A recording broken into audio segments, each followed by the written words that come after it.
great pleasure for us to have you here. And just to discuss a little bit from your point of view, what do you think among Africa's policies over the last few years, particularly since the turn of the century, have contributed to the Africa Rising narrative, to the better performance of African economies? And what should they focus on? What should they keep doing to kind of maintain that positive growth and development? Well, the rapid growth has come about for a number of reasons.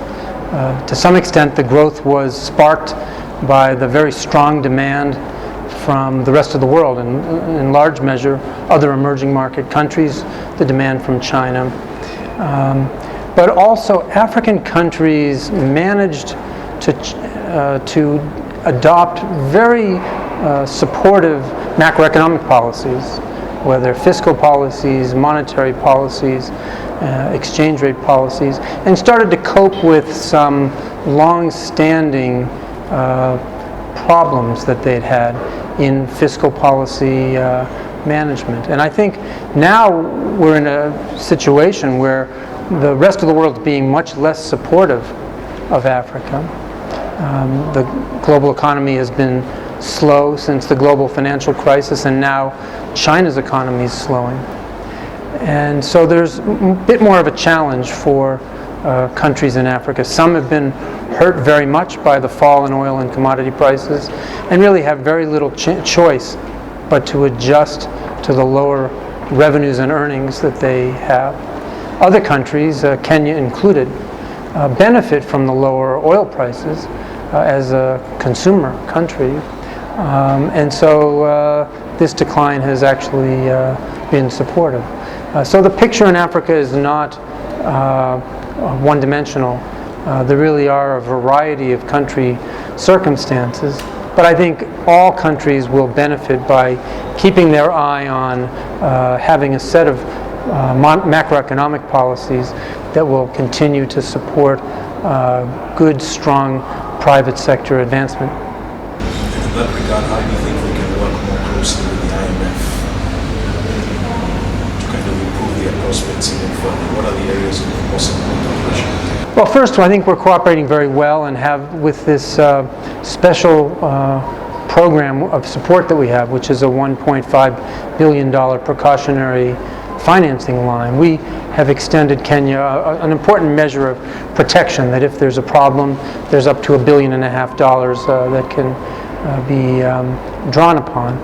We have ongoing discussions about all the macroeconomic policy areas where we're very satisfied that the policy thrust here in Kenya is on track and is pointed in the right direction. But when problems arise, as they inevitably do, we are also here to help. I know that there's been a lot of discussion in the wake of a few banks that have run into trouble this year, a lot of discussion about how the IMF can bring to bear some of its expertise in the area of dealing with banking sector issues, and how to protect the rest of the banking system to make sure, which appears to be an entirely well-capitalized and stable banking system, but to make sure that it stays that way.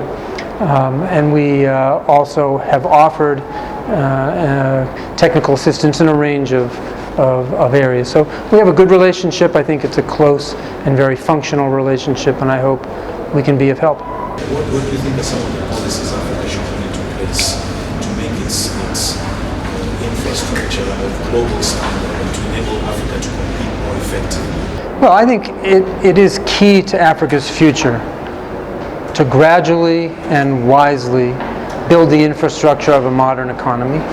It's no mystery that Africa started with less infrastructure, and it has to build that. Now, there are two sides to the equation. You need to have good projects, and then you need to have the finance on terms that are consistent with those projects. And Kenya's role is principally to make sure that it manages project selection, project evaluation, and project implementation very well. Countries that have done that well have prospered. Countries that have found themselves with either doing the wrong projects or doing projects inefficiently have ended up with financial problems because then they really don't have a sound economic foundation for the repayment of the loans. But infrastructure could strengthen the Kenyan economy very substantially and end up being well worth the money that is spent on it.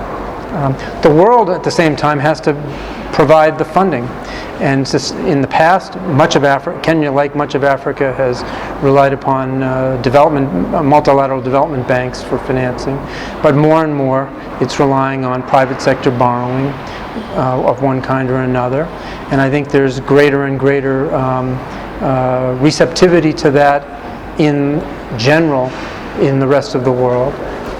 But investors have to be comfortable with the investment environment for them to be comfortable with that. So it comes back to the broader question of maintaining a sound macroeconomic framework and maintaining an investment environment that's going to make investors comfortable.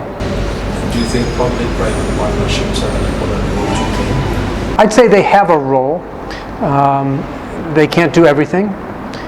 Some infrastructure really has to be done by the public sector. Some can be done in conjunction with the private sector. I think it's a mistake to view public-private partnerships as a panacea. Again, project selection has to be done carefully. The partnership has to be structured carefully with a sound legal foundation.